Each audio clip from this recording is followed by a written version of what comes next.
como que é o cérebro de uma criança com atraso no neurodesenvolvimento. Vamos especificar, vamos esclarecer o básico sobre autismo.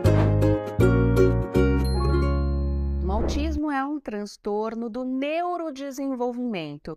O que isso significa? Significa que a criança já nasce com autismo, porque o cérebro dela foi construído, as redes neuronais foram construídas de uma maneira a ter algumas pequenas alterações em algumas áreas que depois, com 1 ano, 2 anos de idade, começam a aparecer em formas de comportamento. É mais ou menos igual você pensar numa rede de pesca mesmo, uma rede nessas telas de janela.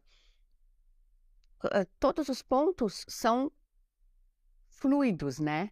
Quando tem um atraso no neurodesenvolvimento, tem alguns nós que estão enrugando alguns trechos dessa rede e que a informação não está passando, essa conectividade está passando de um jeito alterado. Primeiro está lá dentro e conforme a criança vai entrando em contato com o meio, vai se expondo aos estímulos ambientais e vai respondendo a esses estímulos, nós vamos vendo que alguns sintomas se apresentam desse fenótipo, se apresentam em formas de comportamentos. Então, quais são os principais comportamentos? A base do autismo é a comunicação social. Então, são crianças, são pessoas que têm uma dificuldade nessa comunicação social. Muitas vezes elas vão ser isoladas, são pessoas e crianças que ficam num canto isoladas, que não brincam, que não interagem, mas essa não é a maioria hoje em dia, porque o espectro está muito ampliado. Então, são crianças que também estão ali interagindo de alguma maneira com outras crianças, mas que não entendem, não conseguem desempenhar um papel nessa troca social. Não conseguem expressar, até falam algumas palavrinhas, mas não conseguem expressar o que elas querem para essa troca de turnos ser eficiente e também não conseguem a receptividade dessas informações também é pouco eficiente. Então, a troca comunicativa, ela é menos eficiente em crianças com autismo. Então, isso não significa que são crianças totalmente isoladas ou que são incapazes. Elas só fazem um pouco menos do que o esperado para a faixa etária.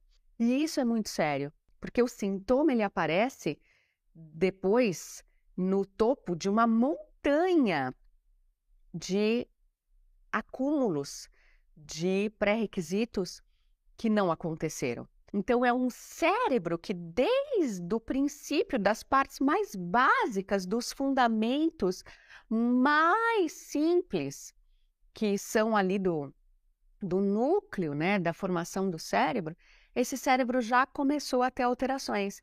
Então, são crianças que têm ativações desse cérebro mais com coisas repetitivas do que com movimentos biológicos, que têm alterações sensoriais, que algumas têm hipersensibilidade, né? Outras hipo, os teóricos vão saber nos dizer melhor. São crianças que não processam, não fazem a correspondência entre o que elas estão ouvindo e aquilo que elas estão vendo, porque tem um déficit na atenção compartilhada. Então, ela tem uma série de atrasos que são micro coisinhas em bebês, porque bebês ainda são muito pequenininhos, mas que depois vão trazendo diferenças entre os pares da mesma idade. Porque quando os pais chegam no nosso consultório, muitas vezes nós vamos conversar com esses pais e nós falamos com eles, mas e aí? Seu filho interage? Interage em casa, ele fica lá brincando com as coisinhas dele, mas daí a gente chama para dormir, a gente vai dar banho. Claro que interage, porque senão eles não conseguiriam fazer nada com aquela criança. Aí os pais respondem, quando está em aniversário, brinca lá, a gente vai muito em buffet, ele fica lá com as outras crianças brincando. Quando a gente pergunta, e ele imita? Ah, imita. Às vezes a gente bate palma, tá cantando parabéns, ele bate também. E ele segue comandos? Ele entende o que você fala? Entende. Quando a gente termina de trocar a fralda, e pede para ele jogar a fralda no lixo, por exemplo, ele joga. E aí, quando a gente vai ver, são todos comportamentos condicionados. Então, a criança faz isso, joga a fralda, porque ela faz isso dezenas de vezes várias vezes durante o dia, não, dezenas não, né? Porque haja fralda. Mas ela faz várias vezes durante o dia e já faz há um ano. Então, ela já aprendeu aquele ritual. Mas, se a gente pede uma coisa diferente para ela, ela não consegue fazer. Se a gente pede para ela, pega o sapato que está embaixo da cadeira. Ela não faz uma coisa nova, uma coisa que a gente não costuma pedir. A criança imita algumas coisas, mas quando a gente fala para ela fazer igual, quando a gente tenta ensinar uma coisa nova, ela tende a ser resistente. Ela tende a sair, se virar, ignorar. Quando a gente fala, quando a gente tenta uma interação fora do que são as rotinas do dia, essa criança não corresponde. Essa criança fica brincando e se autoestimulando de maneira repetida, ou um brinquedo, ou explorando, simplesmente explorando, alimentando a parte sensorial, jogando coisas, tocando em coisas, ouvindo barulho, buscando estímulos sensoriais no ambiente, com os materiais que ela tem, né? Então, são crianças que, quando a gente vai perguntar, ela olha nos olhos, ela é carinhosa, ela abraça, ela faz as coisas, ela entende algumas coisas dos pais, elas até chegam a imitar algumas coisas dos pais, os pais entendem que aquilo é interação, mas quando comparado com pares da mesma idade, fazem muito menos do que deveriam. Então, elas não são incapazes, elas fazem em uma quantidade e numa qualidade um pouco menor, um pouco diferente, por causa da formação desse cérebro. E quanto mais velhas essas crianças vão ficando, mais aparecem comportamentos de atraso, prejuízos. Por quê? Porque é sempre um acúmulo de coisas bem pequenas que vão acontecendo desde que elas nasceram. Desde que elas nasceram, esse cérebro está em formação e com algumas alterações nesse desenvolvimento. Só que, enquanto a criança é pequena, a gente consegue ir disfarçando para a gente mesmo, ir negando e deixando de lado coisas e dando desculpas, né? A gente fala, mas ele é tão esperto, ele sabe mexer no celular melhor do que eu, ele, geralmente na parte, né, de escalar, ele quando quer pegar uma coisa lá em cima, ele puxa uma cadeira, ele coloca um negócio em cima, ele é esperto, inteligente. A gente não está falando de crianças que não são inteligentes, a gente está falando de crianças que não estão respondendo e desempenhando e emitindo os comportamentos que deveriam para a idade. Nós estamos falando de um grupo de transtornos do desenvolvimento que a criança tem aí como a base do problema a interação social, a comunicação e a linguagem, e tem também alguns movimentos ou movimentos de estereotipias que nós conhecemos bem, que são aqueles balançar do corpo, correr de um lado para o outro, girar, ecolalia, que é ficar repetindo a mesma palavra ou ficar repetindo cenas de desenhos, de filmes, ou até esses sintomas de estereotipias aparecem mais depois dos 2 anos de idade. Antes dos 2 anos de idade, são interesses restritos, são restrições que a criança fica ali sempre no mesmo brinquedo, no mesmo interesse.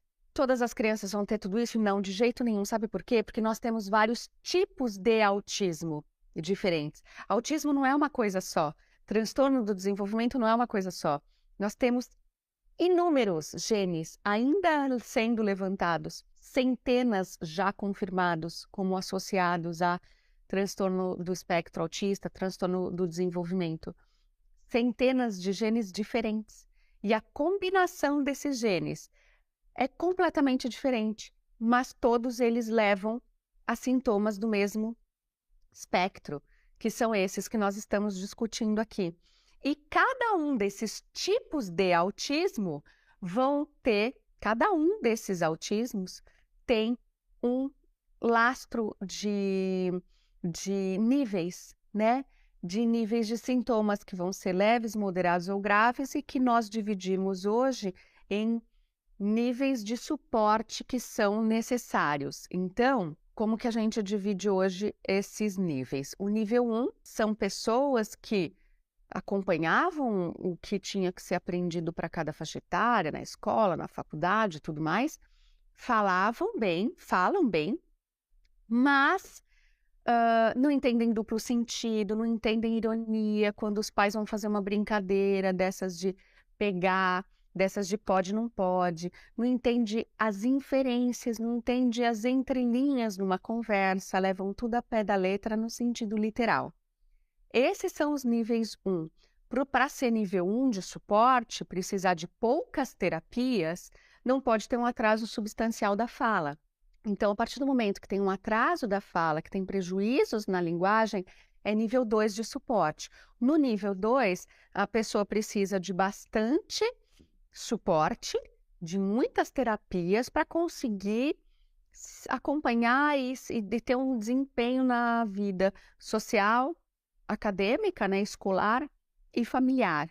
E nível 3 são pessoas que precisam que, mesmo com muito suporte, mesmo com muitas terapias, mesmo com até em casa, até na escola, e muita especialista e remédio e suporte, mesmo assim não conseguem acompanhar. Essas pessoas geralmente têm deficiência intelectual associada.